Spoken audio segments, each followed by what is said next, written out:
बातें बताया गया है, सब चीज को मैं दूर करूंगा और मैं सिर्फ उम्मीद ही नहीं, यकीन है कि इस बिल के बारे में सब कुछ जानकारी प्राप्त करने के बाद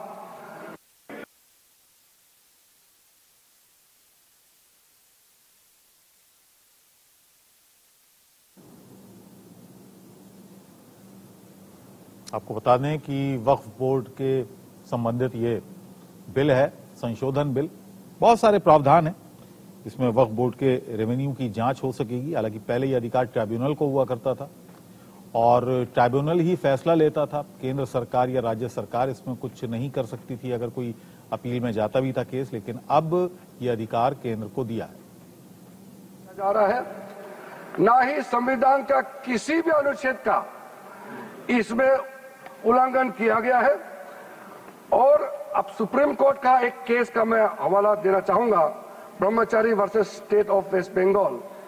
इसमें सुप्रीम कोर्ट ने क्लियरली रिलीजियस डिनोमिनेशन के बारे में रूलिंग दिया गया है और उस रूलिंग के तहत Waqf board doesn't fall within the purview of article 25 and 26 of the constitution of India. दूसरा सर, इसमें हमने जो ब्रॉड बेस किया है, किसी का हक छीनना तो बात छोड़ दीजिए, जिनको हक नहीं मिला है उनको हक देने के लिए ये बिल लाया गया है। इसमें महिलाओं के लिए, बच्चों के लिए और मुसलमान समाज में जो पिछड़े हैं, जिसको आज तक कभी मौका नहीं मिला, जिसको दबा के रखा हुआ है, उनको जगह देने के लिए ये बिल लाया गया है। और सर, संविधान के कंकरेंस लिस्ट एंट्री नंबर 10 और 28 में आज के जो विषय हम लोग चर्चा कर रहे हैं वो एंट्री 10 और एंट्री 28 में ये कंकरेंस लिस्ट में है। इसलिए ये पूरा लेजिस्लेटिव कॉम्पिटेंस इस सदन के पास है, भारत सरकार के पास है इस सदन में ये बिल पेश करने का। अध्यक्ष महोदय जी, जैसा मैंने कहा है, सबका पॉइंट्स को मैंने नोट भी किया बहुत अच्छी तरह से। सबका कंसर्न को भी हमने नोट किया है। मैं बारी बारी से कहना चाहता हूं। सबसे पहले तो सर, ये वक्फ अमेंडमेंट बिल ये पहली बार इस सदन में पेश नहीं किया गया है। अंग्रेजों के जमाने से लेकर के उससे पहले का लंबा इतिहास में मैं नहीं जाना चाहता हूं, लेकिन आजादी के बाद सबसे पहले ये एक्ट लाया गया है। 1954 में सबसे पहले ये एक्ट लाया गया था। उसके बाद कई अमेंडमेंट हुए सर। काफी अमेंडमेंट होने के बाद, मैं पूरा इतिहास में नहीं जा रहा हूं, लेकिन जो अमेंडमेंट आज हम लाने जा रहे हैं इस सदन में, वो वक्फ एक्ट 1995, जिसको 2013 में अमेंडमेंट ला करके इस पूरा जो वक्त का पर्पस, इंटेंशन और जिसके उम्मीद में लोगों का सालों तक था कि इस अमेंडमेंट जो लाया इससे कुछ फायदा मिलेगा, उसको उल्टा करके 2013 में ऐसा प्रावधान डाला गया था जिसके वजह से आज ये अमेंडमेंट लेकर के हमको यहां सदन में आना पड़ रहा है। सर, 1995 का वक्फ अमेंडमेंट एक्ट में जो भी प्रावधान लाया गया था, उसको कई लोगों ने अलग अलग तरीके से उसका असेसमेंट किया, उसको देखा है कि वाकई 1995 का वक्फ अमेंडमेंट बिल क्या ठीक है, काफी है, जिस पर्पस के लाया गया वो सर्व कर रहे हैं। कई कमेटियां, कई लोगों ने इसका पूरा एनालिसिस किया है सर। मैं उसका आपके सामने में अभी रखूंगा, लेकिन ये पाया गया है कि 1995 का वक्फ अमेंडमेंट एक्ट ये बिल्कुल असक्षम रहा है और जिस पर्पस के लिए एक्ट लाया गया है वो पर्पस सर्व नहीं हो रहे थे और कई गलतियां, कई खामियां इसमें पाया गया है। उसके लिए कुछ कदम उठाया गया है।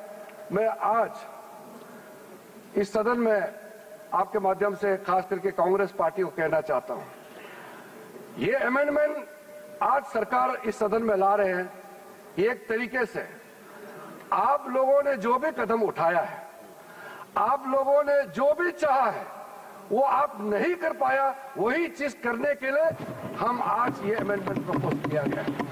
अब जब मैं इसका विवरण दूंगा तो आप बिल्कुल सहमत होगा मैं जो आपके सामने में बात रख रहा हूं।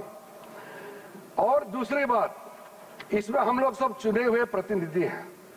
मैं अपना बात तर्क रखने से पहले ही बताना चाहता हूं, इस बिल का समर्थन कीजिए, करोड़ों लोगों का दुआ मिलेगा। अगर आप विरोध करोगे, चंद लोगों ने पूरा वक्फ बोर्ड को कब्जा करके रखा हुआ है और आम मुसलमान लोगों को जो न्याय इंसाफ नहीं मिला उसको सही करने के लिए ये बिल लाया गया है। इतिहास में दर्ज होगा कि ये बिल को कौन कौन समर्थन किया है और किसने विरोध किया है, ये इतिहास में नाम दर्ज होगा। इसलिए इस बिल का विरोध करने से पहले आप सोचिएगा, करोड़ों गरीब महिलाओं का, बच्चों का, गरीब मुसलमानों का। सर, सबसे पहले मैं सर जो खामियां ये 2014 से लेकर के आज तक ये 1995 अमेंडमेंट एक्ट के बारे में मैं सिर्फ नहीं कह रहा हूं, हमसे पहले कांग्रेस के जमाने में भी कई यहाँ इस मुद्दे को लेकर के कमेटियां और अलग अलग जगह में इसका विवरण किया गया है। सबसे पहले सर 1976 में वक्फ इंक्वायरी रिपोर्ट पेश किया गया था और 1976 वक्फ इंक्वायरी रिपोर्ट में जो बड़ा रिकमेंडेशन आया है मैं आपके सामने में पढ़ के सुनाना चाहता हूं। 1976 वक्फ इंक्वायरी रिपोर्ट में कहा गया है, सारा वक्फ बोर्ड जो है मुतवालिस के कब्जे में चले गए हैं, उसको डिसिप्लिन करने के लिए प्रॉपर कदम उठाया जाना चाहिए। 1976 वक्फ इंक्वायरी रिपोर्ट का दूसरा रिकमेंडेशन है, लिटिगेशंस और केसेस जो आपस में मतभेद इतना ज्यादा है उसको सरल करने के लिए ट्राइब्यूनल सिस्टम को गठन होना चाहिए, उस समय का रिकमेंडेशन था। फिर उसने तीसरे पॉइंट ये कहा कि ऑडिट और अकाउंट्स, वक्फ बोर्ड में ऑडिट और अकाउंट्स का तरीका प्रॉपर नहीं है, उसका पूरा प्रबंधन होना चाहिए, ये उस समय का रिपोर्ट में कहा गया है। और आखिरी में it recommended the reforms in the category of Waqf al aulad, बच्चों के लिए जो हम वक्फ देते हैं उसको सुधार लाना चाहिए, ये 1976 का रिपोर्ट में कहा गया है। उसके बाद सर जो हम आज थोड़ा विस्तार में जिसको मैं बताना चाहता हूं, दो कमेटियों के बारे में। ये दो कमेटी कांग्रेस के समय में ही बनाया गया था। सबसे पहले high level committee under justice Rajendra Sachar, ये सर 9 मार्च 2005 में गठन किया गया था, यूपीए का सरकार आ चुके थे और ये स्पेसिफिक मुसलमानों के लिए, उनके वेलफेयर के लिए ये गठन हुआ। और सच्चर कमेटी का जो रिपोर्ट है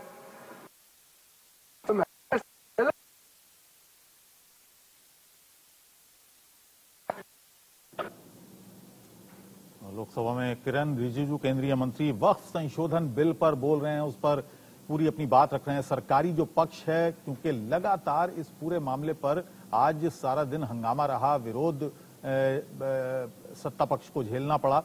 कांग्रेस ने विरोध किया, समाजवादी पार्टी ने विरोध किया, इसके अलावा डीएमके ने विरोध किया है और कहा है कि ये संविधान की मूल भावना के खिलाफ है, अधिकारों पर चोट है।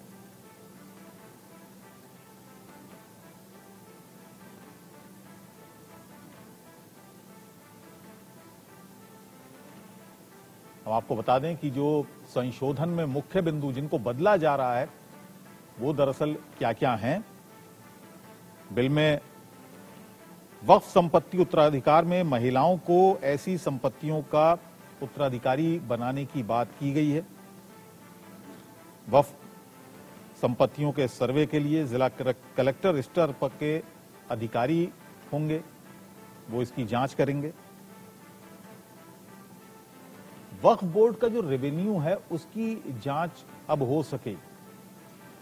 8 लाख से ज्यादा संपत्तियां वक्फ बोर्ड के पास हैं। देश में 32 वक्फ बोर्ड हैं, उनकी जो कुल संपत्तियां हैं वो 8 लाख से ज्यादा हैं और जो रेवेन्यू आता है वो लगभग 200 करोड़ के लगभग आता है। तो इस पर भी क्योंकि ये मिसमैच था कि इतनी संपत्ति होने के बावजूद इतना कम रेवेन्यू क्यों है, इसमें भी संशोधन किया जा रहा है कि इसकी भी जांच हो सकेगी।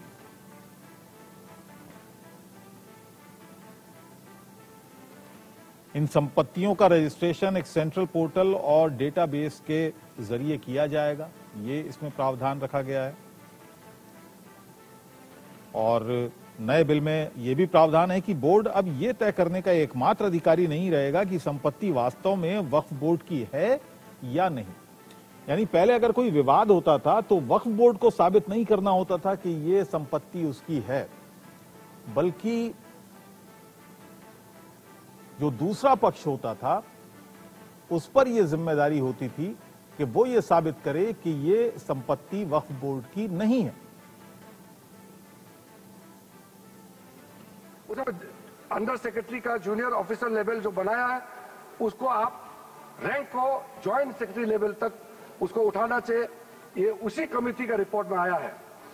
और जो स्टेट में वक्फ बोर्ड है उसमें क्लास 1 ऑफिसर होना चाहिए। सचर कमेटी ने सीधा सीधा ये कहा है कि प्राथमिकता महिलाओं और बच्चों को दिया जाना चाहिए। हम आज का जो बिल आपके सामने में पेश कर रहे हैं ये उसी सचर कमेटी का रिपोर्ट के अनुसार 100% हम यहाँ आपके सामने में लाया जा रहा है। और आपको तो खुश होना चाहिए, ये कमेटी आपने बनाया सर। ये सर हमने शांति से इनकी बात सुना। अध्यक्ष महोदय जी, ये सीनियर मेंबर है, इस तरह से बीच बीच में उनकी बोलना ठीक बात नहीं है, आपको तो नियम मालूम है सर। दूसरा कमेटी ज्वाइंट पार्लियामेंट्री कमेटी, जो ज्वाइंट पार्लियामेंट्री कमेटी कॉन्स्टिट्यूट किया गया है जिसका अध्यक्षता के रहमान खान जी उस समय कैबिनेट मिनिस्टर भी रहे, माइनॉरिटी अफेयर्स मिनिस्ट्री का भी मंत्री रहा है, उनके डिप्टी स्पीकर भी रहा, डिप्टी चेयरमैन राज्यसभा में रहा है और उन्हीं के अध्यक्षता में पूरा पार्टी के सदस्य हमारा भारतीय जनता पार्टी से भी मेंबर थे। उस जेपीसी में सर सीधा वक्फ बोर्ड के बारे में कहा गया है कोई इंफ्रास्ट्रक्चर ठीक तरीके से नहीं है, वहां मैन पावर टोटली इनसफिशिएंट है, इनकम्पिटेंट है और फंड इतना कम है, सही मैनेज नहीं किया गया है। इस तरीके से वक्फ बोर्ड नहीं चल सकता है। दूसरा, मुतवालीस के बारे में कहा है कि लगता है सारा वक्फ बोर्ड का ध्यान किसको मुतवाली बनाना है और उसको कैसे हटाना है इसी में केंद्रित है, इसलिए इसका प्रावधान को हटाना चाहिए।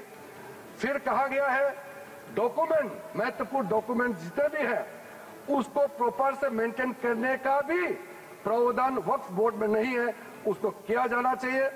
और वक्फ बोर्ड मौजूदा जितना है देश भर में उसको फिर से सर्वे होना चाहिए और गरीब मुसलमानों के लिए और वक्फ बोर्ड का अपना अंदर में सही चीज का, चाहे वो लीगल मैटर हो और कोई भी चीज हो, उसका एक्सपर्ट्स, लॉयर्स, वहां उनका एक्सपर्ट लोगों का और भी लोगों को अंदर लाने का जरूरत है ताकि वो ज्यादा चुरुस्त दुरुस्त हो सके। जॉइंट पार्लियामेंट्री कमेटी का और सजेशन है टोटल वक्फ बोर्ड को कंप्यूटराइजेशन करना चाहिए, डेटाबेस को सेंट्रलाइज करना चाहिए और म्यूटेशन रेवेन्यू रिकॉर्ड में होना चाहिए। जितना भी वक्फ बोर्ड का प्रॉपर्टी है, ये सचर कमेटी ने और ये ज्वाइंट पार्लियामेंट्री कमेटी ने रिकमेंड किया। और सर आप सबको भी एक बार वो कमेटी का रिपोर्ट मैं आपको ही दे देता हूं ताकि आप भी पढ़े फिर से। और सर टोटल जो 1995 वक्फ एक्ट को फिर से मजबूती से रीलुक करना चाहिए, ये ज्वाइंट पार्लियामेंट्री कमेटी का ही रिपोर्ट है। और एक आपने अपॉइंट किया, अब देखिए ज्वाइंट पार्लियामेंट्री कमेटी का मेंबर, आपको मैं मेंबर का नाम भी दे देता हूं, चेयरमैन का तो नाम मैंने बता दिया, आपका वरिष्ठ नेता थे, आपने अपॉइंट किया। ये सारा रिकमेंडेशन आज आपको हमको शाबाशी देना चाहिए, जो आप नहीं कर पाया वो हम ला रहे हैं सदन में। सारा का सारे प्रॉब्लम, सारा का सारा सजेशन ये उस समय सबको मालूम कर चुके हैं। इसलिए सर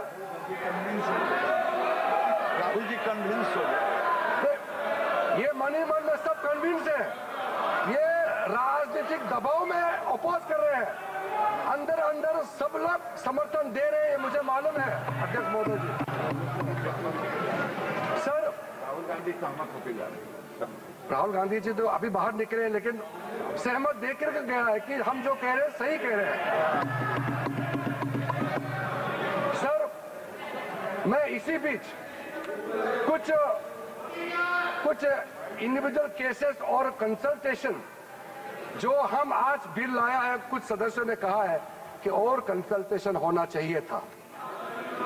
आपको मैं दावे के साथ बताना चाहता हूं, जितना कंसल्टेशन प्रोसेस पिछले 10 सालों में किया गया है, आज तो किसी सरकार ने इतना स्टेक होल्डर से कंसल्टेशन प्रोसेस नहीं किया है। मैं आपको बताऊंगा अभी, आप सिर्फ शांति से सुनिए सर। मैं फिर से कहता हूं, जो संविधान का हवाला दे करके बिल का जो पर्पस को, मंशा को गलत धारणा दे करके मिसलीड करना चाहता है, मैं फिर से कहना चाहता हूं सर, अगर कोई भी बोर्ड हो या कोई भी इंडिविजुअल हो, अगर कुछ काम ऐसा करता है जिसको कोर्ट में रिव्यू करना है, तो इसमें सर गलत बात क्या है? अगर ट्राइब्यूनल का फैसला गलत है, अगर उसमें कोर्ट में अपील करने का प्रावधान देते हैं, उसमें गैर संवैधानिक कैसे हो गया ये बताइए आप अगर तर्क रखते हैं तो आप उसका जस्टिफिकेशन भी देना पड़ेगा सर। अगर सर ऐसे केसेस में अभी बताने वाला हूं कि कितने सालों तक वक्फ बोर्ड में बैठे वाले लोग आपस में तालमेल करके और ट्राइब्यूनल में मैटर दे देते हैं, और ट्राइब्यूनल अपने तरीके से या पेंडिंग रख देते हैं या दूसरे तरीके से फैसला देते हैं। इसका चैलेंज आप किसी अदालत में नहीं कर सकते हैं सर। लोकतंत्र में, भारत जैसा महान देश में क्या ऐसा व्यवस्था इतने सालों तक चलना चाहिए सर? वो गुमराह करे, वो ऐसा तरीका बनाया इन्होंने कि ट्राइब्यूनल सर ये इस तरह से आप लोग बात करके मेरा आवाज नहीं दबा सकते हैं। सच्चाई सुनना पड़ेगा आपको, क्योंकि सर तरीका ऐसा बनाया कि ट्राइब्यूनल का जजमेंट में रिव्यू नहीं हो सकता है। कितने कोर्ट में पेंडिंग है उतना अभी बताऊंगा सर। दूसरा इन्होंने संविधान का हवाला दिया सर, इन्होंने संविधान का बार-बार हवाला दिया। हमारा देश के अंदर में कोई भी कानून, कोई भी स्पेशल लॉ सुपर लॉ नहीं हो सकते हैं, संविधान से ऊपर कोई कानून नहीं हो सकते। लेकिन आप सर इसमें प्रावधान देखिए, इस 1995 का वक्फ एक्ट में ऐसा प्रावधान है जिसका बाकी कानून के ऊपर में ओवरराइडिंग इफेक्ट था सर। क्या ऐसे कानून हमारे देश में होना चाहिए सर? जो मैं यूएई के बारे में बताना चाहता हूं, जब हमारा देश का विभाजन हुआ, यहां से जितना मुसलमान पाकिस्तान गए उनका भी प्रॉपर्टी था, और पाकिस्तान से जितना हिंदू भारत में आए उनका भी प्रॉपर्टी काफी वहां थे। पाकिस्तान में जितना भी हिंदुओं का प्रॉपर्टी है वो तो सरकार ने ले लिया, और बाकी जो भी करना था कर लिया। यहां से जो मुसलमान गए उसमें ज्यादातर लोगों ने अपना प्रॉपर्टी को वक्त के तहत डिक्लेयर करके गए। और सर ऐसा कई केसेस है, मैं अभी बहुत लंबा इसमें नहीं जाना चाहता हूं, ये फैक्चुअल चीज है सर। मैं ये कहना चाहता हूं कि ठीक है, आपका जमीन है, आप किसी को क्या करना चाहता है मैं उसको नहीं कह रहा हूं। मैं इसी बात को कहना चाह रहा हूं कि अगर किसी ने अपना विल, अपना डीड दिया है, अपना जो मनसा को साफ किया है, अगर उसका लाभ मुसलमान महिला या मुसलमान बच्चे को अगर लाभ नहीं मिलता है तो क्या सरकार चुपचाप बैठना चाहिए सर? ये हमारा दायित्व है, ये इस सदन का दायित्व है कि गरीब महिला कोई भी हो, चाहे हिंदू हो, मुसलमान हो, सिख, ईसाई, बौद्ध, पारसी और जैन, कोई भी हो, ये इस सदन का दायित्व है कि न्याय दिलाने के लिए अगर कोई कमी है तो पूरा करना चाहिए। और आज हम सर, आज जो ये अमेंडमेंट बिल लेके आ रहे हैं उसमें सारा प्रावधान रखा गया है। उसमें एक मैटर मैं बोलना चाहता हूं, लॉ ऑफ लिमिटेशन में क्या कहते हैं सर, इसमें ऐसा प्रावधान था जिसको हम हटा रहे हैं आज के इस अमेंडमेंट के जरिए। लॉ ऑफ लिमिटेशन में ऐसा था पुराने कानून में कि इतने साल तक आप अगर कोई अपील नहीं किया या उस समय उसका कुछ बीच में कुछ घटना हो गया या पुराने बहुत साल हो गए, आप लॉ ऑफ लिमिटेशन तो होना चाहिए ना सर, कोई सीमा तो होना चाहिए।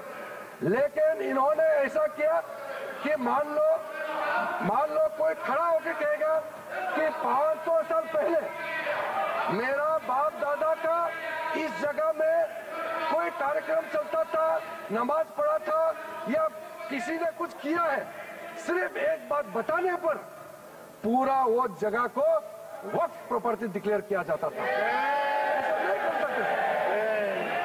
लॉ ऑफ लिमिटेशन भी इसी संसद ने बनाया है और लॉ ऑफ लिमिटेशन को भी ओवरराइड कर दिया था ये 1995 वक्फ एक्ट में। तो ये कैसे हो सकता है कि एक ऐसा कानून इस देश में कैसे हो सकता है कि बाकी जितना कानून को ऊपर में चढ़ जाता है और उसका ओवरराइडिंग इफेक्ट होता है? ऐसा हो नहीं सकता। हम कैसे एक्सेप्ट किया है इतने सालों तक? तो ये सर एक अच्छा समय है जो गलती किया है।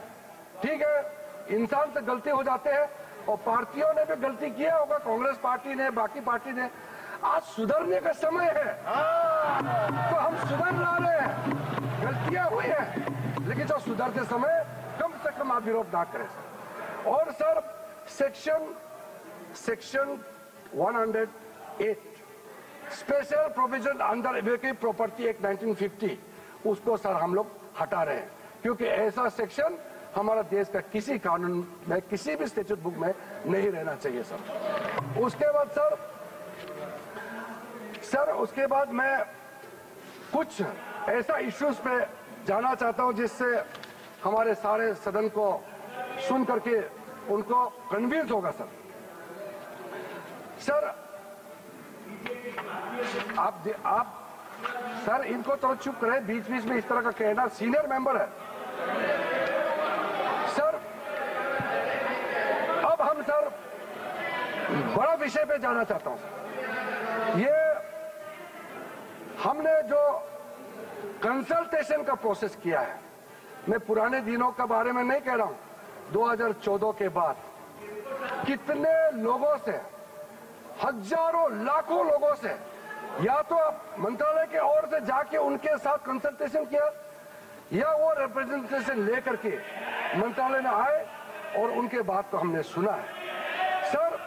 पिछले एक साल के अंदर में, पिछले सिर्फ एक साल के अंदर में online complaint 194 complaint related to encroachment and illegal transfer of Waqf land एक साल के अंदर में, और 93 complaint against Waqf board officials and 279 एक जनरल कंप्लेंट ये ऑनलाइन हमारे पास में पोर्टल में आया है।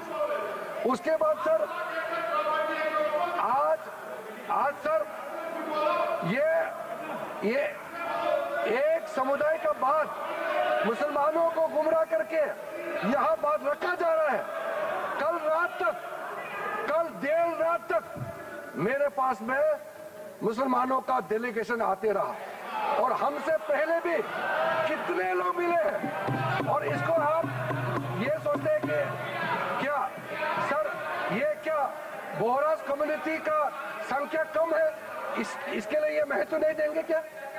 सर अहमदिया ये कम संख्या है इसलिए क्या उनका सोच उनका प्रॉब्लम्स का नजरअंदाज करेंगे? सर आगा खानी संख्या कम है क्या उसके बात को नहीं सुना जाना चाहिए? सर एक कम्युनिटी डोमिनेशन करके अगर छोटे छोटे लोगों को कुचल देंगे तो फिर हम इस सदन में बैठ करके हम न्याय कैसे दे सकते हैं? इसलिए ये एक तरफा आवाज उठा करके पूरा मुसलमान के नाम से ये लोग एक तरफा ये कुछ चंद लोगों का आवाज यहाँ आज बुलंद कर रहे हैं इस सदन में। सर जो वक्फ बोर्ड के बारे में कई लोगों ने जिक्र किया है, लेकिन प्राइवेटली इसमें भी कई ऐसा नेता है जो मुझे आके कहा है कि देश में जितना स्टेट वक्फ बोर्ड है सब माफिया लोगों ने कब्जा कर लिया है। ये बहुत लोग कह रहे हैं, आज सदन में नहीं कह रहे हैं।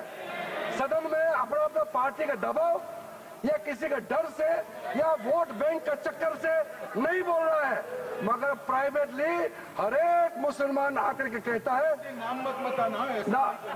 नाम तो हम बताएंगे नहीं सर। मैं आप लोगों का पॉलिटिकल इश्यूर में खराब नहीं कर दूंगा। कौन सा एमपी ने मुझे आके बताया कि पार्टी विरोध कर रहा है लेकिन अंदर से हम साथ दे रहे हैं, मैं नाम नहीं लूंगा। मैं नाम लेकर के इन एमपी साथियों का पॉलिटिकल करियर को मैं बर्बाद नहीं करूंगा। सर कंसल्टेशन का जहां तक आता है सर, सबसे पहले बस हो गया सर। कंसल्टेशन हमने कई लेयर्स में कंसल्टेशन किया है, ऑफिशियल लेवल में, पॉलिटिकल लेवल में, स्टेट गवर्नमेंट का रिप्रेजेंटेटिव से और इंडिविजुअल लेवल में बहुत वाइड कंसल्टेशन देश भर में हम लोगों ने किया है सर। मुझे इस मंत्रालय में आए हुए अभी लगभग 2 महीने हुए हैं, लेकिन जो कंसल्टेशन प्रोसेस हमारे से पहले जो मंत्री थे इस मंत्रालय के, सब लोगों ने बहुत बारीकी से समस्याओं का भी पहचान किया और कंसल्टेशन प्रोसेस भी बहुत ब्रॉड बेस किया है सर। कुछ कंसल्टेशन के बारे में मैं आपको जरूर बताना चाहता हूं सर। 2015 के बाद एक्टिव कंसल्टेशन का प्रोसेस शुरू हुआ है। ऐसा मत सोचिए ये 2024 में वक्फ बोर्ड अमेंडमेंट बिल लेकर के अचानक आया है, मत सोचिए। ये मैं आपको बताने वाला कितना एक्सटेंसिव एक्सरसाइज कंसल्टेशन करके आज ये बिल आपके सामने में पेश कर रहे हैं सर। इसमें सर अलग अलग समुदाय के जितना मैंने नाम लिया सर, अहमदियास है, बोहरास, पसमंदास, आगा खानीज, वुमेन रिप्रेजेंटेटिव और जितने पिछड़े मुसलमानों के अंदर में सबसे लेकर के 19 स्टेट और यूनियन टेरिटरी के वक्फ बोर्ड के चेयरमैन, सीईओ और उनके और भी ऑफिशियल रिप्रेजेंटेटिव सबसे बात शुरू किया है सर।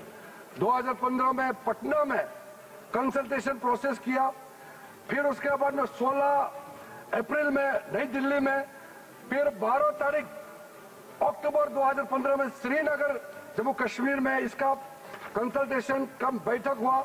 उसके बाद 2015 में 11 नवंबर का दिल्ली में, फिर उसके बाद 7 जनवरी 2017 में फिर दिल्ली में, 8 मार्च 2018 दिल्ली में, इस तरीके से फिर 13 जुलाई 2023 में मुंबई में, उसके बाद 2024 जुलाई 23 में फिर लखनऊ में, उसके बाद फिर 7 नवंबर 2023 नई दिल्ली में सर।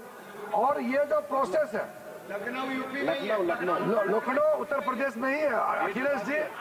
लखनऊ उत्तर प्रदेश का राजधानी है सर।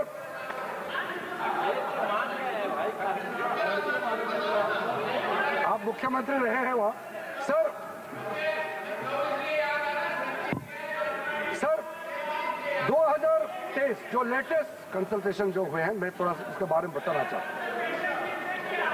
इसमें सर जनरल पब्लिक जो आम मुसलमानों के साथ चर्चा हुई, क्योंकि हमारा मंत्रालय ने खुले मन से कहा कि इंडिविजुअल लेवल में भी आपका कोई इश्यू है, आप आ सकते हैं, आप बात रख सकते हैं, मंत्री के साथ मुलाकात कर सकते हैं और अधिकारियों के साथ आप मिल सकते हैं। उस समय सर मुंबई में representative from the general public के साथ साथ और भी ऑफिशियल से हमारी बैठक हुई और उसमें स्टेट वक्फ बोर्ड को इंप्रूव करने के लिए और कदम क्या क्या उठाना चाहिए उसका सुझाव वहां में आया। लखनऊ में जब बैठक हुई, लखनऊ में उत्तर प्रदेश स्टेट वक्फ बोर्ड के जो बाकी टॉप लेवल से भी सबसे बात हुई, चेयरमैन, सीईओ और आम लोगों से भी वहां सुनवाई हुई और वो भी बहुत एक्सटेंसिवली वहां बात हुई। और वहां ये वामसी पोर्टल, आपके जो इंफॉर्मेशन वगैरह जितना हम शेयर करते हैं, ये सब के बारे में, वक्फ बोर्ड के प्रॉपर्टी के बारे में, कैसे उसका यूटिलाइजेशन होना चाहिए, कैसे मेंटेनेंस होना चाहिए, सारा चर्चे हुए। रिकमेंडेशन दिए कि ये अमेंडमेंट का जरूरत है। आपके लखनऊ से भी रिकमेंडेशन आया है। उसके बाद सर दिल्ली में मंत्री जी का अध्यक्षता में जो सेंट्रल वक्फ काउंसिल का चेयरपर्सन होती है, उनकी अध्यक्षता में यहाँ दिल्ली में बैठक हुए, विज्ञान भवन में बैठक हुए और उसमें काफी इश्यूज है जो मैंने आपके सामने में रखा। सारे के सारे इश्यूज उसी दौरान हर स्टेट, मैं अधिकारी का नाम नहीं बताऊंगा मगर मैं स्टेट का नाम जरूर बताना चाहता हूं। आंध्र प्रदेश से आए, आप सुनने का क्षमता रखेंगे तो मैं तो, आप लोगों ने इतना सवाल किया, मुझे तो लगता है कि कम से कम 3 घंटा मुझे बोलना चाहिए। इतना आप लोगों ने गलत धारणा यहाँ में फैलाया है। सर आंध्र प्रदेश, असम से, बिहार में सुन्नी वाला आए, दिल्ली का, गुजरात, हरियाणा, हिमाचल प्रदेश, जम्मू कश्मीर, कर्नाटका, मध्य प्रदेश, महाराष्ट्र, उड़ीसा, पंजाब, राजस्थान, तमिलनाडु, त्रिपुरा, तेलंगाना, उत्तराखंड और उत्तर प्रदेश का शिया और उत्तर प्रदेश सुन्नी दोनों इस बैठक में पार्टिसिपेट किया। और पूरा डिटेल में ये जो आज हम अमेंडमेंट बिल लेके आए हैं, ये सारे चीजें आपके हर एक स्टेट का, जब आपका प्रतिनिधि आए सभी ने ये कंसर्न रेज किया है और उसी को एड्रेस करके आज आपके सामने में मैं लेखा जोखा पेश कर रहा हूं सर। और सर मैं आपको ये भी बताना चाहता हूं कि ये जो वक्फ बोर्ड के बारे में आप जो बचाने का इतना जो कोशिश कर रहे हैं, इनका खिलाफ पूरा मुसलमान समाज के अंदर में वक्फ बोर्ड का जो मैनेजमेंट है और ट्राइब्यूनल के खिलाफ भी कितना आक्रोश है आपको अंदाजा नहीं है। इसमें सर इंडिविजुअल केसेस, मैं कुछ केसेस आपको सामने में जरूर बताना चाहूंगा ताकि वो दर्द आप भी महसूस करें। सर जो कुछ केसेस मैं आपके सामने में लाना चाहता हूं, वो आप सबको जानना चाहिए एक इंसान होने के नाते। सबसे पहले तो अहमदियास की ओर से कई रिप्रेजेंटेशन जो मेरे पास आए हैं, हमारा मंत्रालय में जो है उसमें खास करके स्टेट वक्फ बोर्ड कर्नाटका, केरला, तेलंगाना और तमिलनाडु, यहां से जो रिप्रेजेंटेशन आया है वो हमारा सेंट्रल वक्फ काउंसिल में भी केस है और नेशनल कमीशन फॉर माइनॉरिटीज यहाँ में भी इस केस को दर्ज किया गया है और वो चल रहा है, इसलिए मैं उस पर डिटेल में अभी मैं कहना नहीं चाहता हूं। दूसरा सर, एक इंडिविजुअल केस है बोहरा समाज का सर। मुंबई में एक ट्रस्ट है, 1944 में उस समय हाई कोर्ट ने सेटल कर दिया गया सर, उसका स्टेटस साफ करके रखा हुआ है। और आप लोग सब जानते हैं दाऊद इब्राहिम का नाम, वो उसके आसपास वहां रहते थे और वो प्रॉपर्टी सेटल हो चुके हैं। और बाद में माननीय प्रधानमंत्री नरेंद्र मोदी जी आने के बाद महाराष्ट्र के लिए बहुत बड़ा काम शुरू किया और एशिया का लार्जेस्ट क्लस्टर डेवलपमेंट स्कीम का उसी जगह में लॉन्च किया गया है। और ऐसा समय में जो आदमी इस प्रॉपर्टी से कोई लेना देना नहीं, गुजरात में किसी एक ने इस प्रॉपर्टी के खिलाफ में वक्फ बोर्ड में कंप्लेंट कर दिया और फिर वक्फ बोर्ड ने नोटिफाई कर दिया इस चीज को। अब आप सोचिए सर, जो आदमी ना वो शहर में रहता है, ना इतिहास में उस प्रॉपर्टी से कोई लेना देना है, ना वो राज्य में रहता है, कहीं और का है, और एक डेवलपमेंट प्रोजेक्ट को कंप्लेन करके वक्फ बोर्ड के माध्यम से इंटरफेयर करके डिस्टर्ब किया।